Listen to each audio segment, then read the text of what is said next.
Democrats try to storm the gates at an ICE jail, cause a riot. Arrests are on the table because, well, that's how you should treat criminals.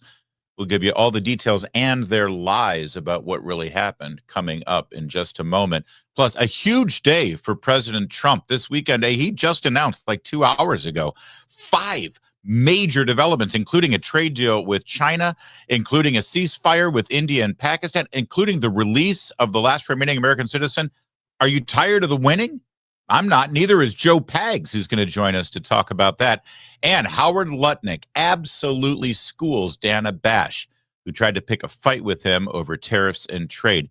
You're going to see every delicious bit of that, too, right now. We're brought to you by Birch Gold. My name's Larry O'Connor, and you can call me Larry.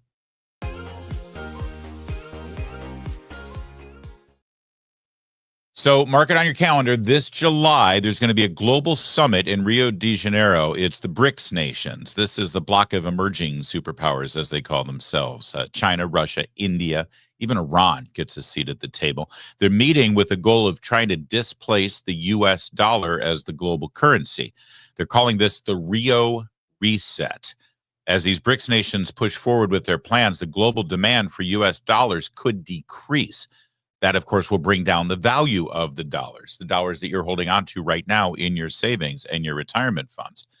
While this transition won't happen overnight, the Rio Reset in July marks a pivotal moment when BRICS objectives may move decisively from theoretical possibility toward inevitable reality.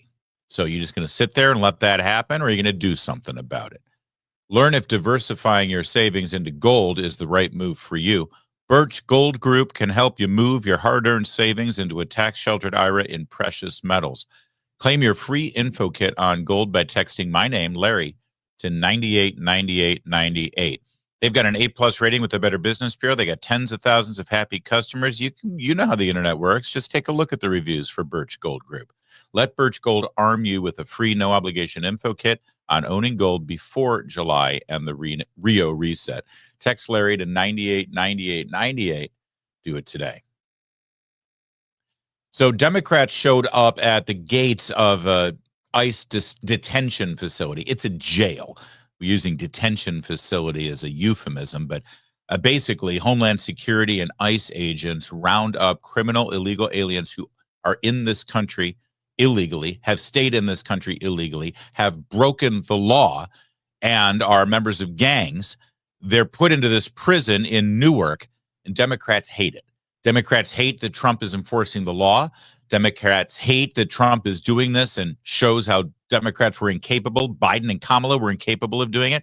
Democrats also hate that this facility in Newark is being utilized. The mayor of Newark, New Jersey, wanted to keep this place from opening, but it's a federal thing and he has no say over it. And so 3 members of the House of Representatives tried to storm the fence and sneak in, and they brought a mob of protesters with them. What happened next? Well, they were treated like criminals. That's what happened next. Now, they've been lying about this, but we've got the truth. Let's start with Tricia McLaughlin. You'll remember her.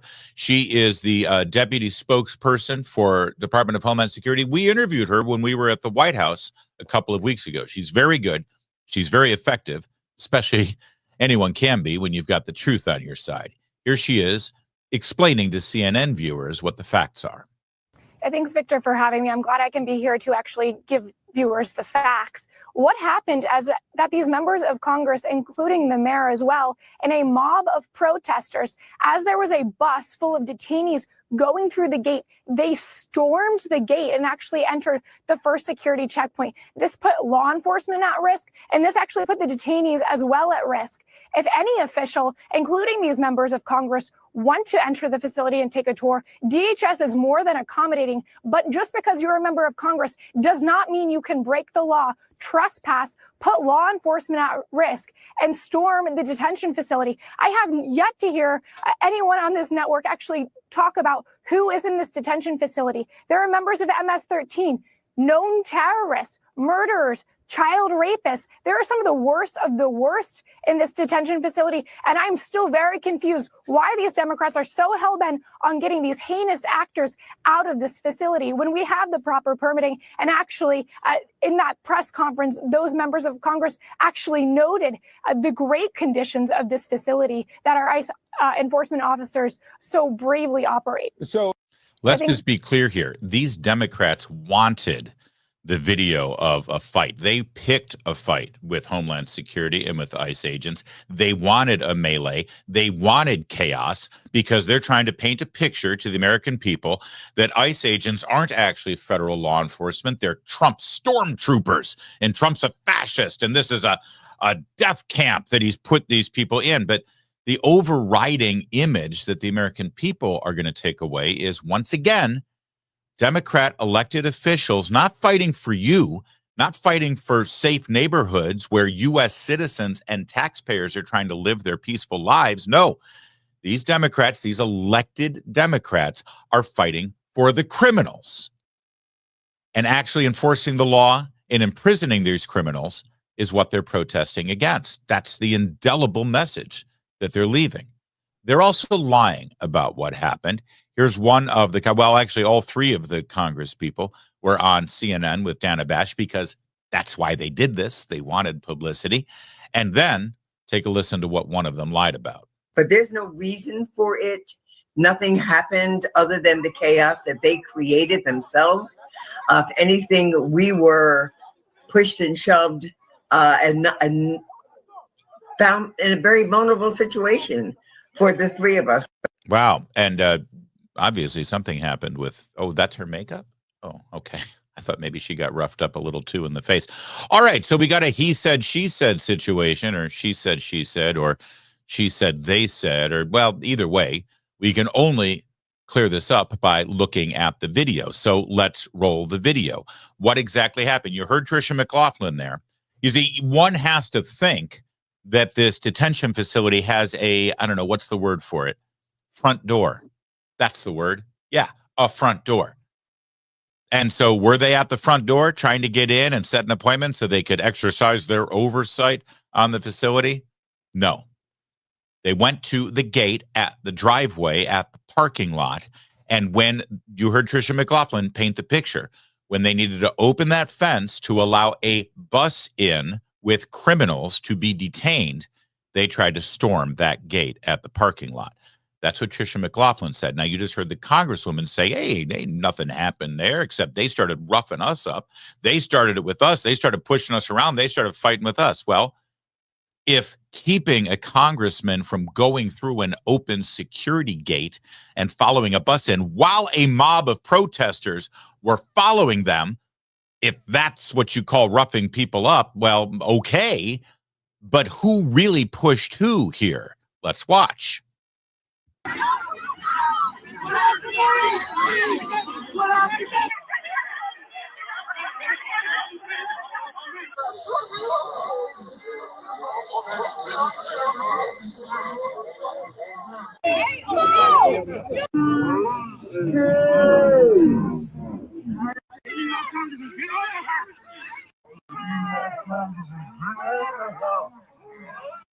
Now, let's keep it rolling here. The one person who's easiest to find in this video is the woman in the red coat, right? Now, there she is. All right, now you're watching it in real time. We'll watch the slowdown together in a second, but let me just be clear on who she is. We'll go back to this media hit. She's the congresswoman in the middle there.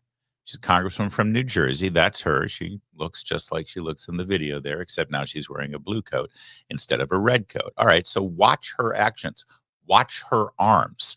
Watch how she shoves the guards. And also, by the way, let's just look at the overview here. There's the gate that the spokeswoman from DHS was talking about. See that chain link fence there? You see that the fence is opening up, and then you suddenly see these people in suits and pantsuits trying to plow through that gate, which is not the point of entry for pedestrians, even if you're a member of Congress. By the way, one of these men is also the mayor of Newark. More on him in a minute. The mayor of Newark is not a federal official. He's not a member of Congress. He has no right to oversight. He has no right to access in this building, but he plowed in too. We'll get to him in a sec. But watch what happens here, just like she described, opening the fence, and then they all try to start flooding in. The woman in the red coat, she's a member of Congress. Watch what she did right there with the forearm. You see her push that cop from behind? Now, did you see that overhand right? Right there. An overhand right, punching right there. Here it is in slow motion, right there. I'm sorry, who's assaulting who? There's a right cross against a man in a blue jacket that says police. Watch it again. There's the overhand. Now here's the right cross. Boom, right there in the back of the shoulder. Also, by the way, punching people from behind, sucker punching them from behind. Now, I doubt she carries much weight behind those punches, but maybe I should revise and extend those remarks after getting a little more information. Anyway, the point is she was doing the punching. She was doing the shoving. She was using her forearm and elbow from behind, trying to slam those cops around so that she could get in that gate that she had no business barging through. That's the bottom line. That's a violation of the law. That's assaulting a federal officer. I don't care if you're an elected member of Congress.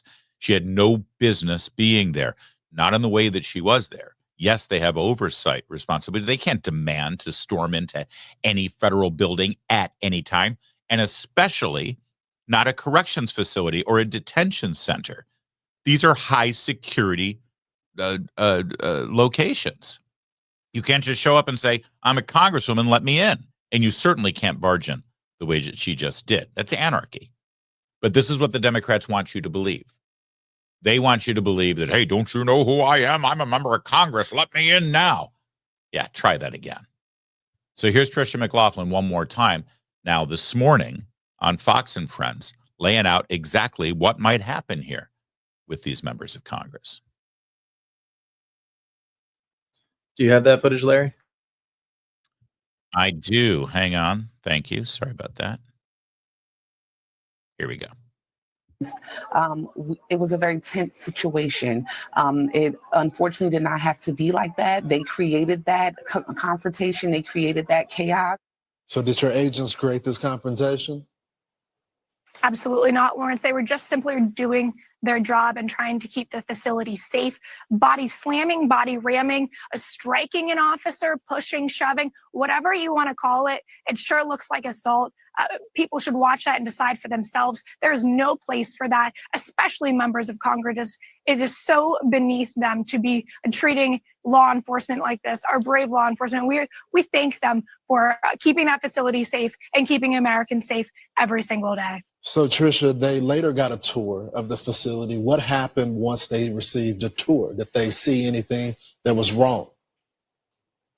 Well, Lawrence, you'll probably remember that part of the reason that they were protesting apparently is because they were saying we didn't have the right permitting, we didn't have the right inspection, which is absolutely false. We had all the right permitting, all the right fire code inspection, electrical inspection, safety inspection.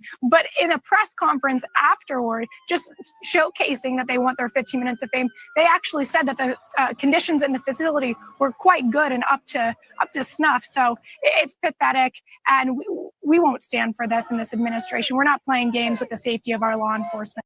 Yeah, and so why, if they were just going to inspect and just wanted to take a look, why'd they bring a mob with them? Why'd they alert the media? You know, there were a lot of cameras there. Why?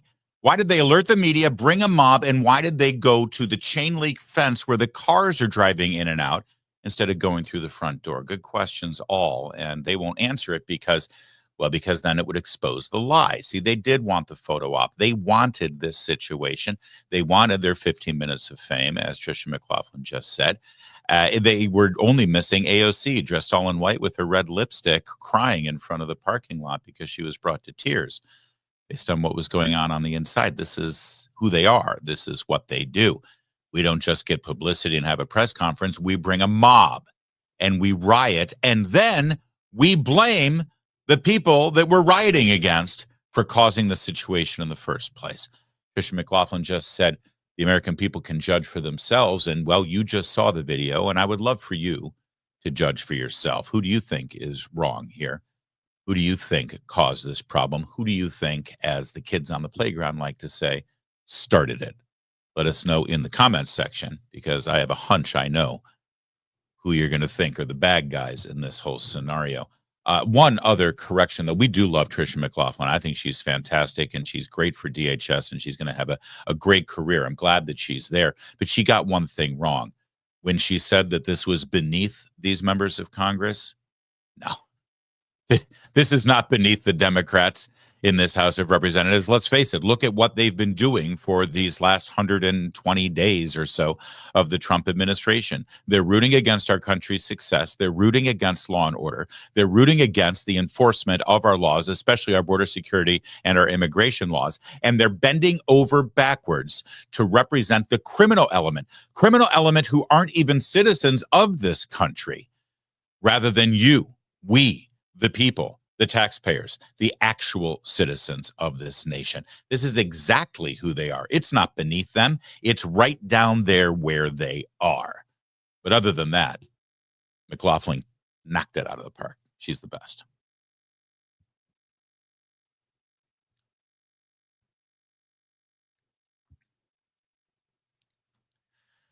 Trade, of course, has been a huge, huge topic for this Trump administration, including the imposition of tariffs. A little later in the program, we're going to talk about the so-called trade deal that appears to be in the works with China, and a 90-day rollback on those tariffs announced this morning. That's huge.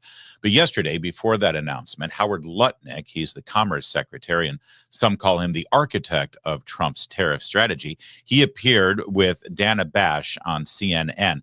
And Dana, of course, wanted to ask some thoughtful, intelligent questions to better inform, educate, and illuminate her audience. And they I'm kidding. I'm sorry. Of course, that's not what she wanted to do. She wanted to pick a fight with Howard Lutnick. She wanted to debate him. She wanted to box him in and get him in trouble with Trump, or get him in trouble with the Republicans, or get him in trouble with Wall Street, or just create some sort of controversy and fight. And that's what Dana Bash and all of these blow-dried teleprompter readers do. They don't interview. They don't educate. They don't try to enlighten their audience and get them better informed by the end of the interview. They want to give them some sort of wrestling match or something. Well, Howard Lutnick is a New Yorker. He's seen it all, and he was ready for the fight. I want to give a quick thanks to Vigilant Fox on X for collating these videos. They're fantastic, and we're utilizing them in this segment. America has a $1.2 trillion trade deficit. That means other people are selling us goods that more than we are selling them. And that's just not balanced. It's not fair. We're losing $1.2 trillion a year, of which directly and indirectly to China, that's about $1 trillion. You know, China sells goods to Vietnam. Vietnam repackages them and sells them to us. So the idea is the president wants balanced and fair trade, and tariffs are the tool to create balanced and fair trade. It's just unsustainable for $1.2 trillion to be exported to the rest of the world, meaning our money is going to the rest of the world. It's building them up. And over time, it's taken us down, and the president's here to fix it. So that's what he's trying to do with his tariffs. All right. Now, a couple of things here. First of all, these tariffs aren't just about the trade imbalance and the trade deficit that we have with so many other countries. That is a big part of it. But that's really just a symptom of the overall problem. And the problem is that other countries are using unfair practices to box us out. The reason we have that trade deficit isn't because everyone else is so great at manufacturing stuff. The reason that we have the trade deficit is, number one, these countries bar our products from being sold in their country, while we, with open arms, say, yeah, absolutely, give us whatever you want us to buy. We'll buy it. That's number one. Number two, oftentimes these countries are using practices like cheap labor and curbing environmental standards that the rest of us all have to live by and adhere to, that allows them to be able to manufacture things so much cheaper. They're also imposing taxes and tariffs on products when they are making their way into their markets. So part of the problem is this trade deficit, but the real problem is the financial burdens that are being put on it. They keep that. If everything were open and everything free, I have no doubt that other countries would buy American products. And by the way, that would also encourage more American manufacturing, because ultimately it's always going to be cheaper to manufacture things here in America rather than deal with overseas, if we're shipping them overseas in the long run, too, if everything were fair and balanced. So Dana Bash just hears that. And, well, she decided she wanted to argue with Lutnick. We have 25% tariffs that were set under President Trump's first term. I don't hear a single word, not a single word about those tariffs. No consumers in America, those were set in 2017 and 2018. No consumers in America sit here complaining about those tariffs. Well, prices what happens is prices have gone up for lots of reasons. Currencies. Oh, no. Don't talk about the Biden inflation. That's another whole gig. When President Trump in 2019 had the lowest inflation in history. So let me ask, you know that this works really, really well. It works well. These countries and the businesses have to compete. Yeah. They have to cut prices. You've seen it. All right, now I want to watch this again because I want you to keep an eye on Dana Bash's face when she tries to engage here, push back. Well, prices have gone up. And Lutnick's like, yeah, prices went up under Biden. Please, I don't remember you interviewing anybody from the Biden administration about how prices have gone up. And if any prices are up right now, it's not because of the first 100 days of this presidency or last month's tariff announcement. Nobody's looking at higher prices right now because of tariffs. That hasn't even been enacted long enough for it to affect any prices for things. And if you're buying anything that's affected by tariffs, you're buying stuff that's already been imported and sitting on the shelves right now in inventory, not anything that's coming from China. And she's so out of her depth here. Watch how uncomfortable she gets when she realizes she stepped in it. And then she immediately wants to change the subject, which they always do. These reporters, I'm so sick of it, but you see it all the time. Somebody from the Trump administration will say something, and then they'll try to fact check it, but then do a 180 pivot to the next question. They're like, it's like a take that with you. And now we're going to move on to another topic. So they want to have the last word and then immediately move on. It's like this compound question and answer where the person from the Trump administration will say something. And then the journalist, reporter, the teleprompter reader like Dana Bash, they'll say, well, actually, the sky isn't blue and the grass isn't green. And we have studies to prove that. Now let's move on to another topic. Trying to keep like the last word is they just lied to you. Now we're going to ask you another question. But most of the Trump people are great at this. Most of them say, no. That's actually not true. I'm not going to let you get away with that. Most of them are pretty good at that. So watch Dana here. Keep your eye on her when she interjects with her nonsensical, prices have gone up quite a bit. And then watch how uncomfortable she gets when I'm guessing the producer is trying to tell her in her ear, move on, change the subject. You look like a moron. Consumers in America sit here complaining about those tariffs. Well, prices have gone up for lots of reasons. Oh, no. Don't talk about the Biden inflation. That's another whole gig. When President Trump in 2019 had the lowest inflation in history. So let me ask, you know that this works really, really well. It works well. These countries and the businesses have to compete. Yeah. They have to cut prices. You've seen it. That's fantastic. She's fantastic. You saw her face change when Lutnick said, no, any prices that come up is because we had the highest inflation in history and the failed president. And you saw her face just go dark and dark. And she kept trying to say, well, let me ask, in other words, let me ask another question. Let me change the subject. I screwed up there. And it didn't go any better for Dana Bash. She continued with this approach. As you know, the cost of tariffs are paid by American consumers. We've been talking about this. So should Americans be prepared? Yeah, that's again, this is another trick that they do. As you know, so they're trying to establish a fact without it being debatable. I mean, it is debatable that the cost of tariffs end up in the American. I mean, listen, I guess you can say that every cost ends up being paid for by the American consumer one way or the other, I suppose, because when we buy something, ultimately that money goes to the business and the business has to use that money to pay whatever their costs are, including tariffs. Sure. But hold on a minute. Whenever Elizabeth Warren or Bernie Sanders or Joe Biden, whenever they want to raise corporate taxes, do you ever hear Dana Bash say, well, as you know, corporate taxes are paid for by the American consumer? Do you ever hear that? No, but of course it's true. If you raise taxes on a corporation, who pays those taxes? Whoever's buying the product that the corporation is selling. And so obviously, if they want to maintain the same kind of profit margins, if taxes go up, then their prices have to go up to accommodate the extra cost of taxes. So a tax on a corporation ultimately ends up being a tax on the American consumer. That's much more direct than a tariff cost is, actually. And so do you ever hear Dana Bash or Jake Tapper or George Stephanopoulos ever interview a Democrat who wants to raise corporate taxes and hear them say, well, as you know, the American consumer ends up paying corporate taxes? Never. You never hear that. You never hear that.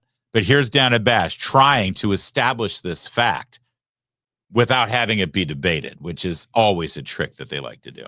As you know, the cost of tariffs are paid by American consumers. We've been talking about this. So should Americans Well, I be disagree with prepared? that, you know. Well, okay. But most economists, I would say, disagree with you on. I'm sorry, what now? I just, you see, people criticize me. It's like I'm being dismissive of people's intelligence because I refer to them as teleprompter readers. That truly is their primary skill. And I can't deny they all have very nice haircuts. That's one thing they have in common. They have great hair. And they're good at reading teleprompters. And the reason I call them that is because they have become so locked into this mode of journalism where they read what's on the teleprompter and then they conduct an interview in a way where they sort of anticipate what the answer might be and they've scripted along exactly what their reply is going to be. And the second they're challenged, the second any of their priors are being challenged or any of their presuppositions are challenged and pushed back on, they lose it. They don't know what to do. That's why, what was this? He says, well, as you know, the American consumer pays tariffs. Well, I disagree with that. And then she says, well, most many economists. What is a most many economist? But she's lost without her teleprompter if she actually has to engage in a conversation on the issues, which is fine. Listen, if her job is to report the news and interview people, then just do that. Read your teleprompter, ask questions, get the answers, and you've done your job. But see, Dana here, she doesn't think that's her job. She thinks her job is to make Lutnick look bad. She thinks her job is to own Lutnick. She thinks her job is to debate and win the debate with Lutnick. And so I'm sorry, dear. You're the one who decided to engage in this game. And then when you start to look out of your depth, well, we're going to make fun of you because many economists would do that too. Being passed off time and time again to the American consumer. But regardless of that, just on the policy, this is what I want to ask you about. Is the 10% tariff that we're seeing in the framework for the UK going to be in place for the foreseeable future? So we do expect a 10% baseline tariff to be in place for the foreseeable future, but don't buy the silly arguments that the U.S. consumer pays. Businesses, their job is to try to sell to the American consumer, and domestically produced products are not going to have that tariff. So the foreigners who's going to eat the tariffs? Finally have to compete. They're going to have to compete. What happens is the businesses and the countries primarily eat the tariff. As you know. Okay, so and I think what he's trying to get across here, and I'm not going to speak for Howard Lutnick, he can speak for himself, because yes, obviously, if you buy a product that was manufactured in the United Kingdom and you got to have that British product, Boddington's beer or something, who knows, there's going to be a 10% tariff on it. And unless the retail store that you're utilizing decided to eat the tariff themselves to be competitive as a special or whatever, yeah, you'll probably pay that tariff. But what Lutnick is saying is, all right, the American people have a choice. And yes, that 10% tariff may make something more expensive. And if the consumer absolutely has to have that product made in England, then yeah, you're going to pay a little bit of a premium for that. But ideally, American manufacturers will actually make the same product or a similar product here in the US, and it won't have a tariff. So the American product will be more competitively priced. And that company that sells you the product for less than the British product will actually prosper, be able to make more, sell more, hire more people, and that grows the economy. That's the point, right? Or even better, you like your Boddingtons, you like your Guinness. I don't know why I can only think of beer is something that I'm going to buy from England. I mean, fish and chips will go bad by the time it gets here. What else do they make, right? So let's say you have to have your Guinness or your Boddingtons. Well, if the UK, the brewers there, decide that this is a ripe market for their product and they don't want to deal with the tariff, they'll open up a factory, a brewery right here, right in Milwaukee to compete with their beer or something. That's the idea. And Dana Bash just doesn't get it because, well, she's Dana Bash. You saw the rates that were published on Liberation Day. Those countries can take those rates down if they open their markets to Americans to export. Let Americans get their stuff on these foreign governments and foreign consumer shelves, and we'll be better as a country. I think what's happened is we just have never felt the fairness of our ability to export. Finally, the President of the United States is on our side, and that's what you're going to see in the UK, and then country after country. We're going to announce, like we did with the UK, how many tens of billions of dollars of new opportunity the president is negotiating for American small businesses and medium-sized businesses to sell their products overseas. That's the golden age that's coming, and everybody else is going to build in America to get around that tariff. Remember, there's no tariff if you build it in America. He's not the architect of the tariff policy. Trump is, but he is the cheerleader for the tariff policy, that's for sure. And there's no better proponent for it. Whether it all works out the way that Lutnick thinks it's going to work out is yet to be seen. One thing is for certain, though, if you sold your stocks the day after the dip on Wall Street after the tariffs were first announced, you're screwed today.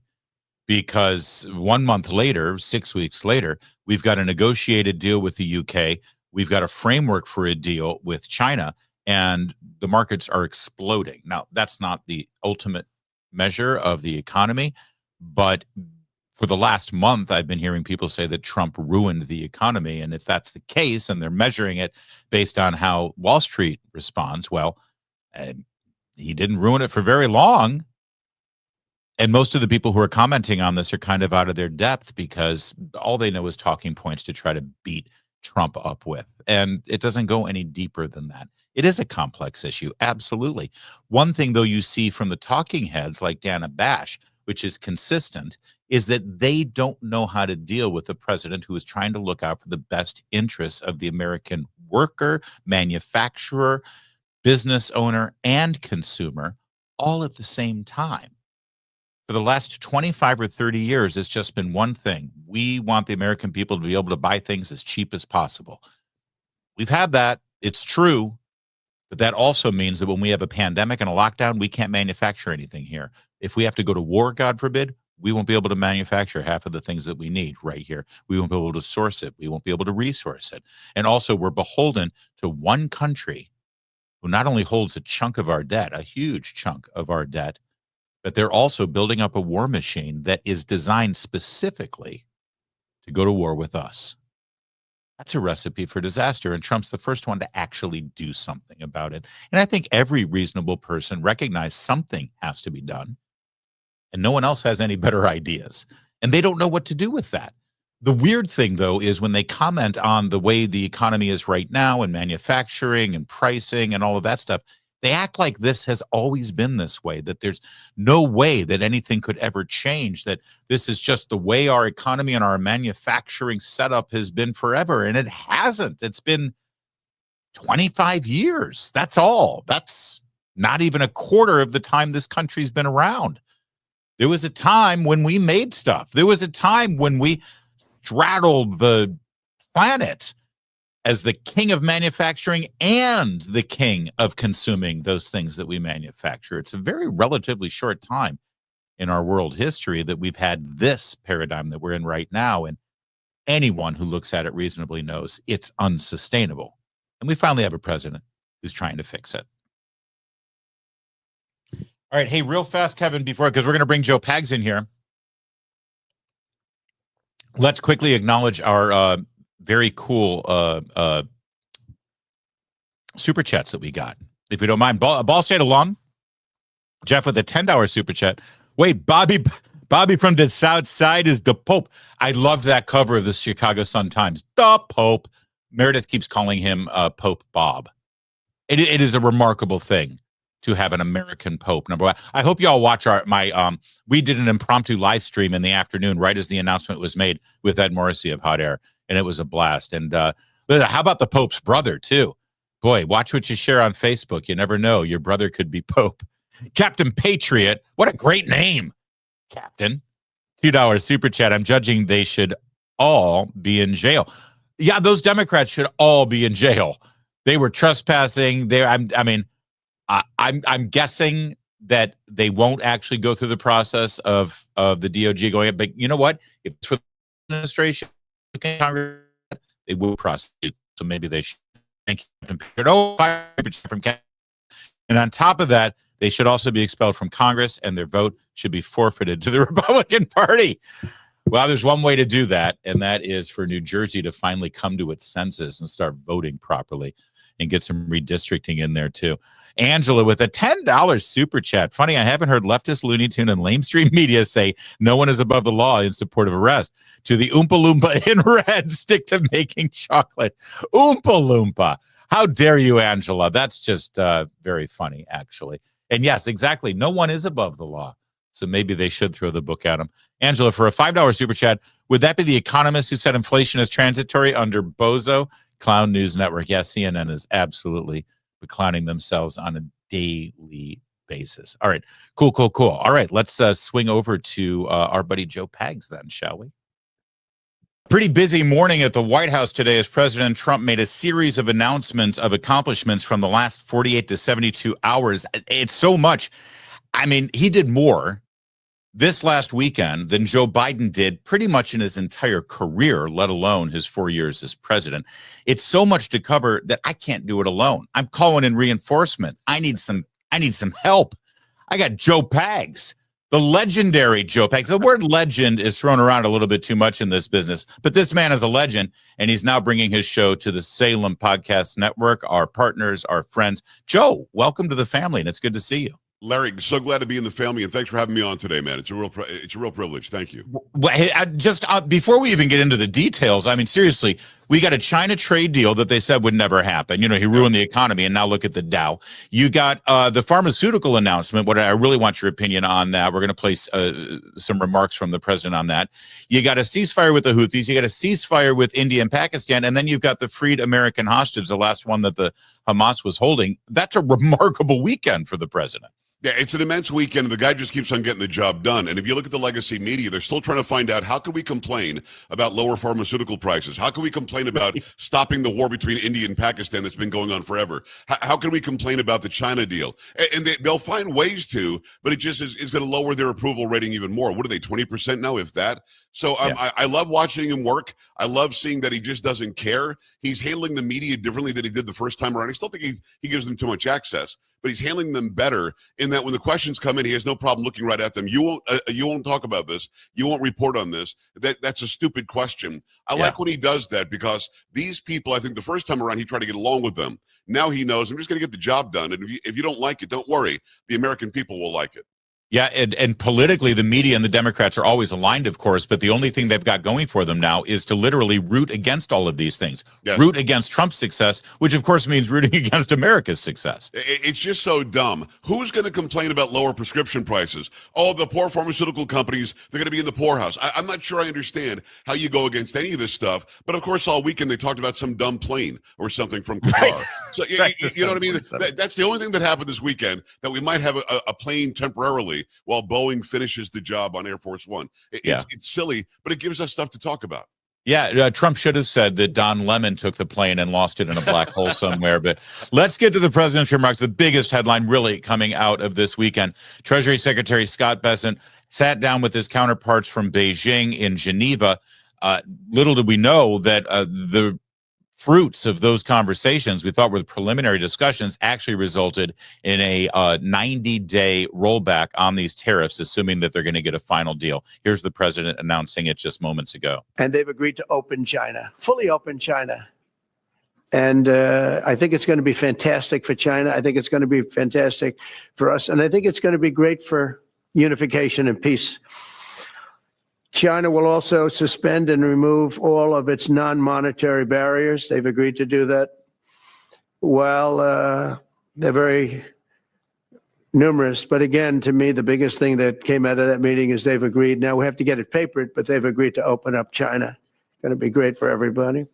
And Joe Pags, you can see the most important part of this video is that little green square in the corner, which shows the Dow at that time. This was at 10 this morning at 42,239. That puts it up higher than the dip that it had after the tariffs were announced. This really does sort of validate Trump's messaging that he's been giving us for months, which is these tariffs, there's nothing wrong with them, and they're great tools, if necessary, to fix any trade problems you've got with other countries. I've been to China. I adopted my daughter Gia in China. There is not an American car there. You can't go and buy American goods there. Everything is either Chinese made or from the surrounding areas. Opening up China is going to be a great thing. You know, it's funny about the green thing in the corner. I don't watch the daily. I remember Obama saying, I don't watch the daily gyrations of the stock market when it was taking a dump under him. I don't really watch it either, although I do go live on TikTok almost every night. I got about 1 million followers on TikTok. And when I go live, the idiots from the left will come in and say, how's your 401k doing? Well, how's your 401k doing? Yeah, you really ruined your... And I'm like, I'm not retired. I'm not watching the stock market every day. The stock market is not now and never has been the economy. It's an indicator. It's certainly one part of it. But you'll see, Larry, as we talked about a minute ago, the left media, the legacy media will not report on how great this is for the economy, how great your 401k looks if you watch it every day, how great the day traders should be whistling Dixie. But instead, they're going to find a negative. It's really bad for the stock market to go up like this. This is horrible. Then they'll have a bunch of experts come in and talk about how horrible it is that your 401k is worth more than it was before. It's a great indicator. That's cool. I'm more interested in the fact that we're going to open up China. I want to see what that looks like. If they really buy our goods, if manufacturing can come back to the United States and we can fairly trade now. I hope that's what this means. I think it does, but it's going to be reported. I'm a guy who's a former television news anchor. And when I did that job, I wanted to make sure that I told the truth. They don't do that anymore. It's a very different field out there now. Yeah. And, you know, everybody who said, oh, how's your 401k doing? First of all, the answer is my 401k isn't doing anything until I need it when I retire. Right. You schmuck. Exactly right. So, you know, I've got good 15, 20 years. Maybe if I can be like you, I've got 30 years, Joe. Because, you're still. But also, here's the other thing. If you were panicked about your 401k and you sold immediately, you're screwed right now. Just buy stocks that you can hold on to. And, you know, listen, first of all, don't take advice from me. But if you just sort of trusted in the American economy and trusted with the new approach to our finances, you're better off today than you were when everybody was panicking. You know, it was insider trading when President Trump said buy. You know, I've always heard buy low, sell high. I always thought that was the way to go. And you're right. I'll say it a little bit meaner than you were. You were very nice about it. If you took from your 401k when it was bottoming out because we had a new president in town who's putting new policies in place, you're a stupid person. You're just not a smart person. So if you did that, it's not his fault. It's your fault. Larry, like you, I'm not going to look at my 401k until I retire. I'm thinking in about 40 years. But at the end of the day, those who are saying, how's your 401k doing? Those who are saying, how are your investments doing? Probably don't have a 401k nor investments. They were just told some talking point from the far left. And the liberal talking point was, look how he's ruined the economy in his first 4 days in office. It's just so stupid. Now we're seeing the fruits of his labor, the fruits of what he said he would do. And thank God for us. I'm so glad he's in office. Well, I just want to know how Nancy Pelosi's 401k did over the last 6 weeks. She knows a lot more about this. All right. So that's one deal with China, it looks like. All right. Next video. Let's see what else he announced. On Saturday, my administration helped broker a full an immediate ceasefire, I think a permanent one, between India and Pakistan, ending a dangerous conflict of two nations with lots of nuclear weapons. And they were going at it hot and heavy, and it was seemingly not going to stop. And I'm very proud to let you know that the leadership of India and Pakistan was unwavering, powerful, but unwavering in both cases, and having these, they really were, from the standpoint of having the strength and the wisdom and fortitude to fully know and to understand the gravity of the situation. And we helped a lot. And we helped also with trade. I said, come on, we're going to do a lot of trade with you guys. Let's stop it. Let's stop it. If you stop it, we're doing trade. If you don't stop it, we're not going to do any trade. People have never really used trade the way I used it. That I can tell you. And all of a sudden they said, I think we're going to stop. And they have. And they did it for a lot of reasons, but trade is a big one. We're going to do a lot of trade with Pakistan. We're going to do a lot of trade with India. We're negotiating with India right now. We're going to be soon negotiating with Pakistan. And we stopped the nuclear conflict. I think it could have been a bad nuclear war. Millions of people could have been killed. So I'm very proud of that. I also want to thank. Yeah, and I don't think he's overstating the case there, Joe, because we've never seen this before. During the entire Cold War, there's a reason why they called it a Cold War. Yes, we were two superpowers. We in the Soviet Union, we had a nuclear arsenal, but we never actually engaged with each other. This is the first time, I think, in the nuclear age where you had two countries, both with nuclear weapons, who started a hot war with each other, where actual engagement, that can escalate quickly, especially with the type of dislike that these two countries have that are rooted in cultural and religious issues. And what did the left say again? Oh, no wars under Trump. Look, he started a new war between India and Pakistan. That's been going on forever. They've been arguing about this piece of land, Kashmir, forever. And the fact that he was able to go in so quickly, so fast to stop anybody from even having an inkling of a thought of using a nuke and solve this problem, again, they're going to say, yeah, but what about that plane from Qatar? So again, I'm so glad that you're reporting this exactly as you are. I'm going to try my best to do something like this as well. Not as good as you. But at the end of the day, you've got two factions that hate each other over a piece of land nobody in this country, well, most of us can't find on a map, where President Trump said, this could spill over. This could be millions of deaths. Let's do something about it. And he did. So let me ask you something, because, listen, neither of us are cheerleaders for this president, but we certainly, sometimes we are, but it's not like he can do no wrong and he's perfect. Right. And sometimes some of the things that happen from this White House or the prior White House, it deserves some scrutiny. It deserves some challenges. Yeah. I'll throw this out there and maybe you can talk me off the ledge. I do get worried with Trump's worldview sometimes, where he said, you just heard him, he said, listen, I talked to them, I said, we got a lot of trade to do, we got a lot of business to do, let's stop this so we can get the trade going. And from his point of view and from his perspective, that makes logical sense. But there are enemies out there. There are very real enemies out there, like Iran. They don't care about the economy. They don't care about trade. They don't care about commerce. They want to murder us. And I wonder sometimes if Trump gets that all the time. Well, I think he does. I know that he's this guy, and I think you know this as well. We both interviewed him face-to-face. We've interviewed him a lot of times. He's a guy that just wants to win at the end of the day. Is it a win to have some sort of a calming, state, at least in his mind, with Iran? Maybe a little bit, but I think more so, he starved them. He made them broke. He didn't give them the unfrozen money that Biden did. He didn't allow them to sell their own oil to make money for themselves. He didn't allow them to use money as fungible, where they can use it anywhere they wanted, including supporting the Houthis and Hezbollah and Hamas. I think that it's a win for him if he has something that says, look, I got some sort of a deal. But at the same time, the first time around, which could have been more successful had the media been on his side, had he not had leakers in the White House, the first time he did shut off the money.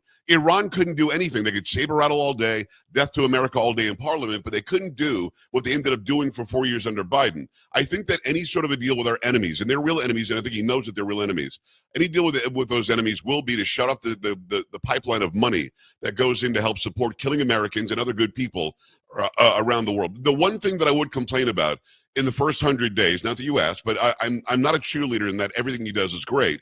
I like a lot of what he does. The way they rolled out the tariffs, Larry, was clunky. It was bad. It didn't make any sense. They fixed that on April 2nd. When he walks out and has a chart and says, these are the tariffs they're charging us, this is why we have to do reciprocal, then I think Americans went, oh, I get it now, because the left media spin was Iran has the right to sell its oil because the people need food there. That's not why they're selling the oil. Or tariffs are bad. Look, Trump's ruining the economy. Look at your 401k. When they roll something out that's massive, that makes a big difference either here in America or globally, they've got to be very, very careful to explain it to a T. Otherwise, it's going to be spun the wrong way. Well, that brings us to another major announcement today, which none of us Yeah. saw coming. He teased it last night. This has to do with an executive order having to do with the cost of pharmaceuticals here in America. And this addresses Huge. one of the things that has frustrated and angered and even outraged many Americans for decades, that you go to get a drug at your drugstore here or something that's been prescribed from a doctor, and it's going to cost you like astronomical amounts through the roof. You go to a foreign country and you can get it for dirt cheap because they have socialized medicine or they have price controls. Well, the president made an announcement today, and I think you're right. Everybody wants lower, cheaper drug prices, but how do you get there? Are you violating conservative principles and free market principles by putting price controls on the pharmaceutical industry? Let's see what the president said. But starting today, the United States will no longer subsidize the health care of foreign countries, which is what we were doing. We're subsidizing others' health care, countries where they paid a small fraction of what for the same drug that what we pay many, many times more for. And we'll no longer tolerate profiteering and price gouging from Big Pharma. But again, it was really the countries that forced Big Pharma to do things that, frankly, I'm not sure they really felt comfortable doing. But they've gotten away with it, these countries. European Union has been brutal. And the drug companies actually told me stories. It was just brutal how they forced them. And European Union suing all our companies, Apple, Google, Meta, they're suing all of our companies. They end up, they have judges that are European Union centric, and they get rewarded 15 billion, 17 billion, 20 billion, and they use that to run their operation. So Joe Pags, listen, again, nobody wants to pay as much for drugs, and something should be done about it. But your pals at American Enterprise Institute and Competitive Enterprise Institute and all those other conservative think tanks who often don't get anything real done, they're going to say, whoa, this is price controls. Conservatives aren't supposed to be in favor of price controls. How do we answer that? Well, I get that. You know, after the hurricane comes through and you want to go buy a generator, the generator suddenly costs 5, 10, 15 times more than they did before the hurricane came in. So we've got something that some laws and some local regulations, statewide, countywide, maybe throughout the United States, probably not that many that are federal, but that say you can't price gouge. In fact, that's against the law. I just think that we're used to decades and decades and decades of people price gouging us because they have this understanding that we've got more money, we have more ability. Right, yeah. They could, exactly right. Again, Trump's mentality is, and I think you know this as well as I do, his mentality is stop treating us unfairly.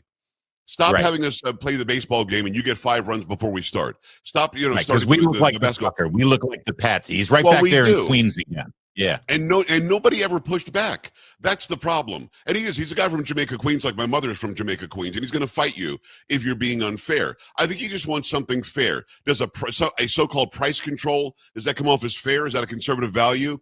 It's not a conservative value necessarily unless we can prove that they've been gouging us for no reason. So if you can go to Mexico and get it for $15, but it costs you and me $1,500, I don't think wouldn't even call it a price control. I would say we want fairness in the ability to get prescription drugs. I'll never forget Debbie Stabenow, when I was a news anchor in Michigan. She was a senator from Michigan.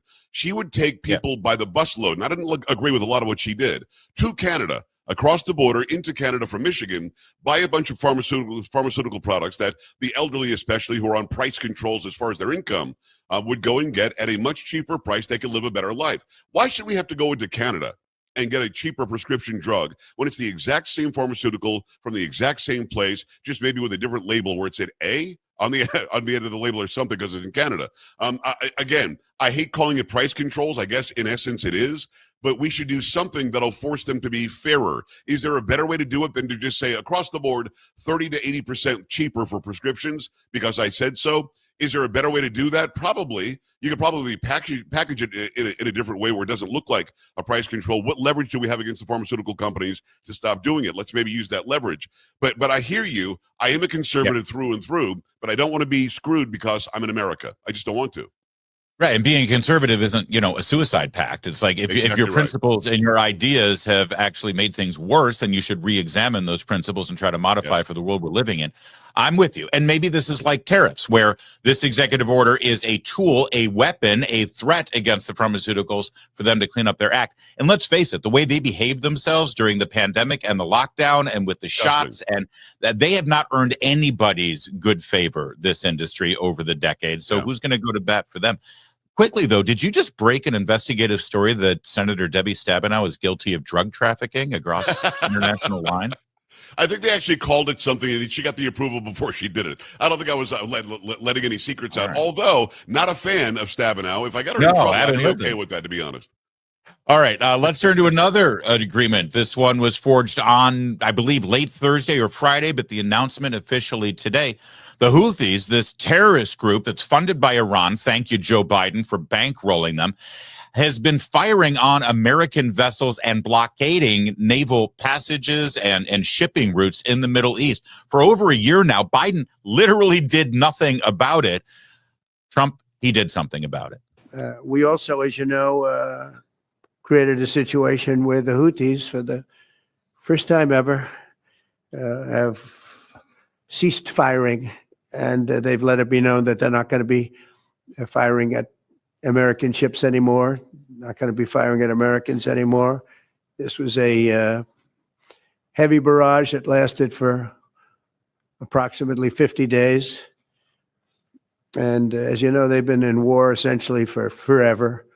But over the last 10 years, they've been very difficult for other countries. Nobody was able to do what we did. But they stopped, and we take their word for it. Their surrogates and them directly said, we don't want to do this anymore. Yeah, I don't know if you should necessarily take their word for it. I'm guessing they're taking the word of Qatar, United Arab Emirates, Saudi Arabia, the nations that the president will be visiting this week as he's about to board Air Force One about an hour from now, Joe. And I got to guess that the president's men, the Secretary of State, they said, we are not leaving for this trip unless you call off the Houthis. And that's what happened here.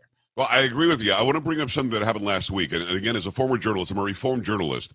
When I saw somebody ask him a question about the Houthis, they're going to stop bombing our stuff. We're going to stop bombing them. We're going to have a ceasefire. It's going to stop because the Houthis are being destroyed, decimated. Please stop, please. This is what Trump said.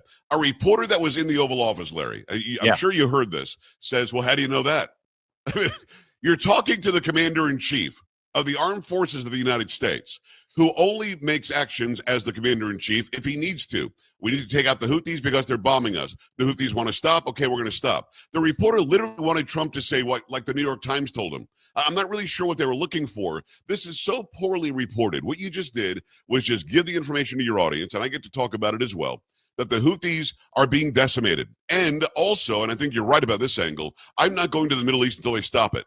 Yeah. And they stopped it. Now, you've got it from the source. It's almost like journalism is so far gone. They don't realize that the president of the United States is the source on military issues for the United States. And the vice president was there, and the secretary of state was there. They were all there. But that's where it was. How do you know they're going to stop? Because I'm the freaking president. What's the matter with you? Joe, they're coming off 4 years of Joe Biden, and I don't think what you just said about the president being the commander-in-chief is necessarily true when he was in that desk. Point well taken. No, I think you're right about that. We still don't. I guess Jill Biden was running it, right? We just saw that in The View the other day. Who else could it? It was not Joe making the decisions. Good point, Larry. I stand corrected. Maybe Hunter. Maybe Susan, right? Maybe. All right. And speaking of that, I think one other loose end, if I can use such a flippant term when it comes to a human life, was also tied up prior to the president's lifting off from Andrews. And that was finally the release of the last remaining American citizen hostage held by Hamas after the October 7th attacks.